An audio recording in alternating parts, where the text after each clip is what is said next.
Hello and welcome to the HistoryNetwork.org podcast. I'll do an update on new patrons next episode in a couple of weeks' time, but thank you to all our patrons who have signed up on patreon.com/the History Network. If you haven't done that yet, you'd like to find out more, then just go along to that URL, Patreon, patreon.com/the History Network, and find out all about it there. If you have signed up in the past and I haven't given you plaudits and mentioned you at the beginning of an episode that you're aware of, then do let me know if you'd like that rectified, and I'll be glad to mention your patronage at the beginning of an episode. The HistoryNetwork.org podcast, Season 26, Episode 9, The Battle of Glen Shiel. This year marks the 300th anniversary of the Battle of Glen Shiel, Scotland's forgotten Jacobite uprising. The anniversary of the battle is June 10th, and on Saturday, June 8th, clansmen, locals and a representative of the Spanish consul marked the date at the site of the battle. Glen Shiel is a unique battleground, one described as Britain's most beautiful battlefield, and one where you can still see the soldiers' positions on the hillsides. This podcast has been written in conjunction with Derek Alexander, Head of Archaeology at the National Trust for Scotland, the conservation charity which protects and promotes Scotland's natural and cultural heritage. NTS care for Glen Shiel, and Derek and his team are currently carrying out excavations on the site, and this is the story of the battle. The government troops approached from the east, their redcoats standing out against the green of the glen and the dark waters of the River Shiel. The skies overhead were clear. It was the height of the summer, unusually hot for the Scottish Highlands, and marching up Glen Shiel were 850 infantry, over 100 dragoons on horseback, and a similar number of Highland levies. A long trail of pack horses followed in their wake.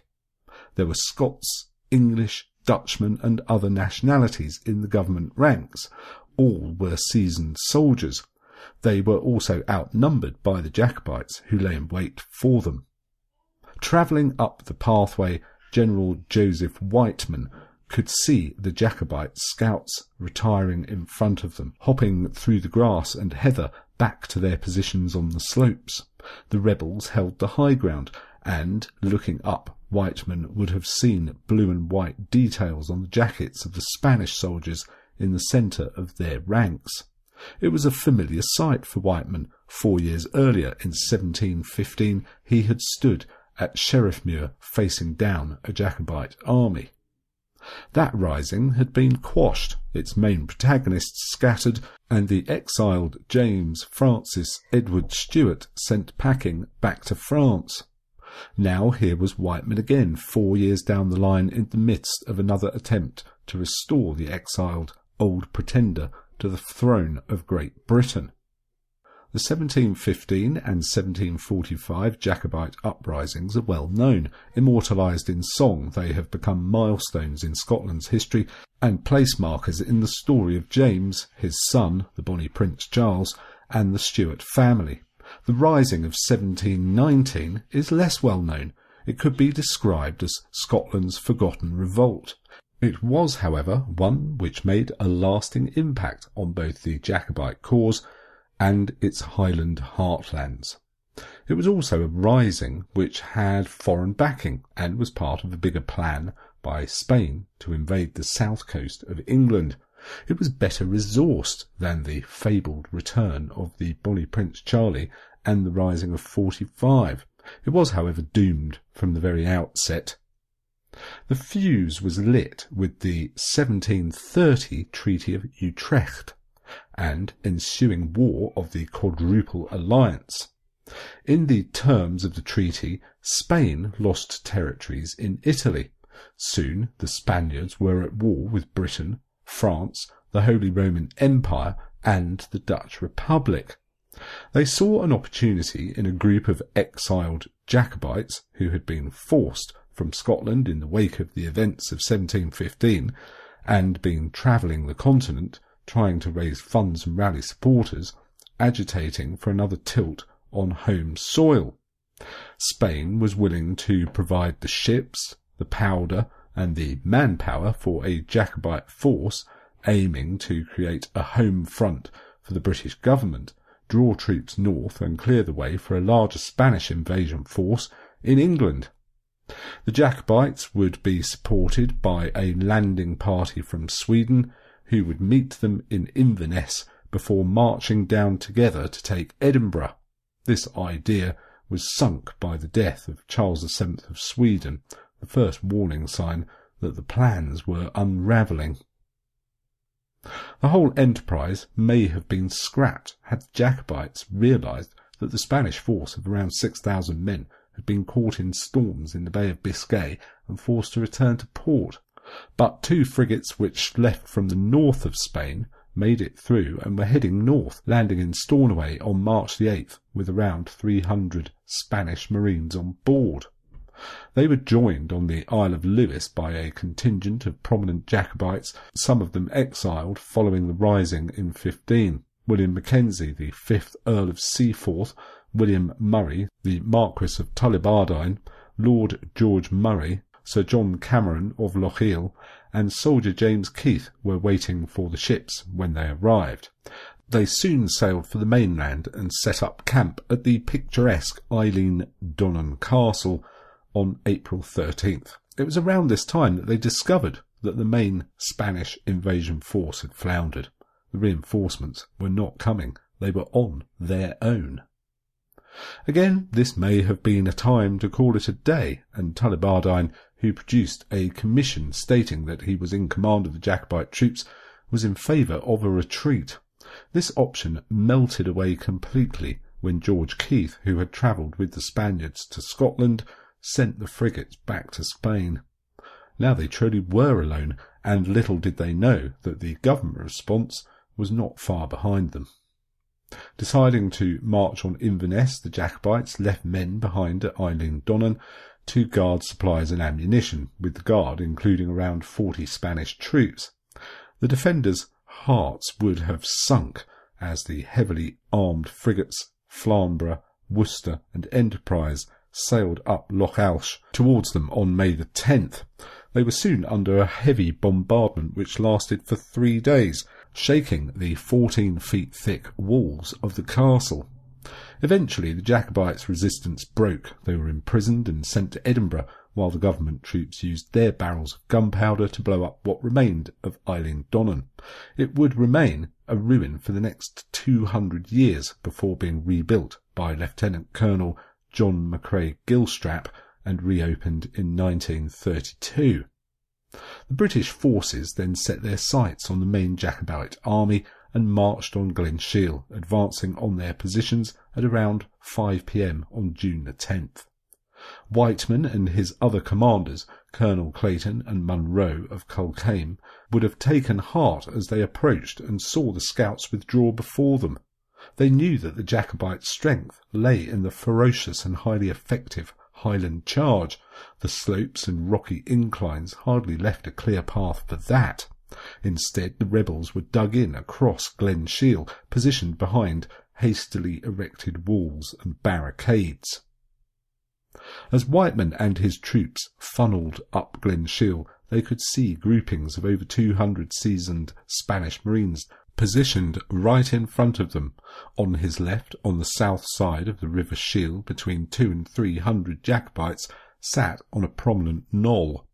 Running from their right, on the north side of the glen, were 5 or 6 groupings of a few hundred Jacobites, Camerons, Mackenzies, MacGregors, and various other clansmen who had answered the call. The Highlanders held the high ground. They should have had the advantage. Whiteman, however, had an ace up his sleeve in the form of 4 Cohorn mortars. This was the first time that the Highlanders had encountered the mortars. This was also the first notable conflict with the government, where they had been unable to make their feared charge. They huddled behind their barricades as the mortars lobbed grenades up and over the hills to explode above them.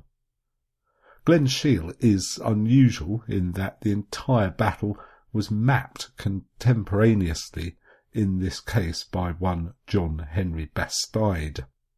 The Swiss-born son of a British colonel was just 19 years at the time and went on to become a respected engineer who later distinguished himself in Louisbourg, Minorca and Nova Scotia. Bastide's drawings show the positioning of the troops and the flow of the battle. They allowed the painter Peter Tillemans to produce a highly accurate painting later that year, which hangs in the Scottish National Portrait Gallery today. There is also a pipe tune still played on this day called the Battle of Glen Shiel. Wightman's approach was methodical. He systematically dismantled the Jacobite positions, first taking out their right wing. By sending forward men, he pushed the Highlanders back and then attacked up the slope to the north. Again, the government men pushed the rebels back despite an attempt by Rob Roy MacGregor, that iconic Scottish warrior, and his men to relieve them. This left the Spaniards and a few Jacobites sitting exposed at dead centre. Wightman then turned his attention to them. He was efficient. He used his reinforcements well and delayed attacking the right until he knew the southern engagement was won. The Highlanders were never able to play to their strength and engage in hand-to-hand fighting, with the two sides engaging musket fire and the government deploying their mortars and grenades. Interestingly, the government reported the heaviest losses in the aftermath. There is very little evidence of casualties among the Jacobites, with the numbers in various sources ranging from 1 to 10. Men were wounded, including Lord George Murray, but the Highlanders knew the terrain and how to get their injured men off the battlefield. Some were also proficient marksmen and able to pick off men in the government ranks. The government side lost 25 men in the battle, with 130 wounded, a high return considering the numbers engaged. The right flank of the Jacobites retreated across a ravine and out of range of the mortars. Shots continued to be exchanged, but no one on the government side had the appetite to pursue them. In trying to support the other flank, MacGregor and Cameron of Lochiel were able to form a firing line and slow down advancing government troops. The Spaniards in the centre did the same, forming a rear guard and retreating to the summit of the hill, where they spent the night. The first shots had been fired at 5 p.m. It was all over by 8 p.m. that evening. This was far from a rout, which would have been reflected in the Jacobite casualties.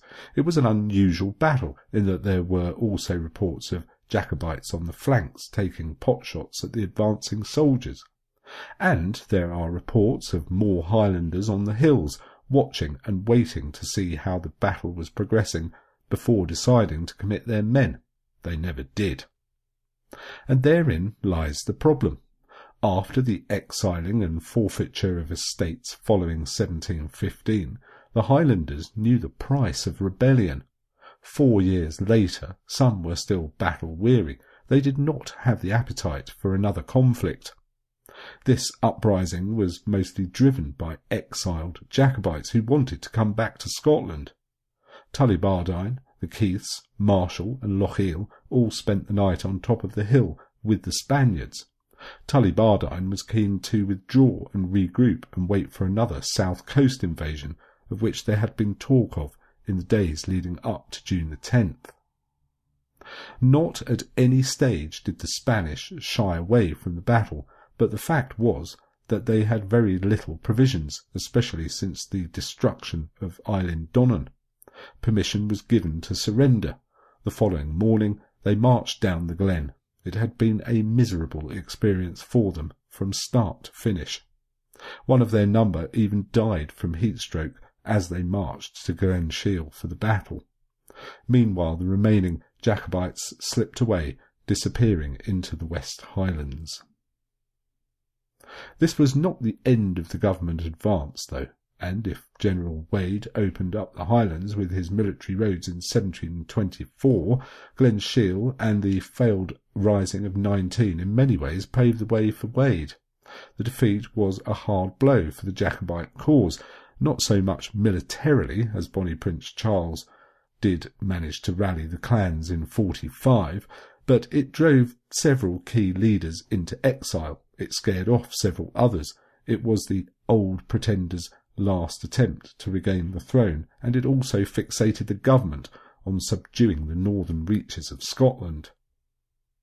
By the end of the year, Wade had drawn up a full report on the military strength of the Highland clans, and work had already started in 1717 on the Berenera barracks, which were finished in 1723, and the military road system was mapped out.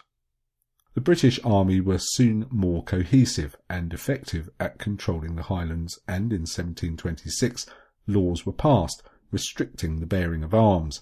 A procession of clansmen came forward to hand over old swords and muskets, leaving Wade with the impression that the best had been hidden. The government men would eventually see those arms in the final rising of 45, the pace of which was, ironically, aided by Wade's military roads. As for the Spanish prisoners, they were marched off with white men who stayed in the area for a fortnight before moving on to Inverness on the 25th of June. From there they marched for Edinburgh, arriving at the castle on July the 10th. The soldiers were imprisoned in the castle. The officers were, however, paroled and feted by many of the local and Jacobites, while arguments raged over who was meant to pay for their upkeep. They were eventually released on October the 10th, sailing out of the Leith docks, bound for Spain. Today the battlefield is maintained by the National Trust for Scotland and has been described by visitors as Britain's most picturesque and intact battlefield. It is certainly unique in that the topography has not changed in Glen Shiel. The hillsides are untouched, so too are the barricades. On the central hill, the little stone walls built by the Spaniards still survive. So too do the remains of the earthworks and a little enclosure which the Spanish used as their headquarters. From a viewpoint looking up the glen, it's still easy to work out where the men of both sides stood and where the rising of 1719 ultimately failed. Thanks for listening. If you haven't become a patron yet and you would like to, then just pop along to patreon.com/The History Network and have a look at our Patreon campaign there. Thanks again for listening. You've been listening to the historynetwork.org podcast, written in conjunction with Derek Alexander, Head of Archaeology at the National Trust for Scotland, read by Nick Barker.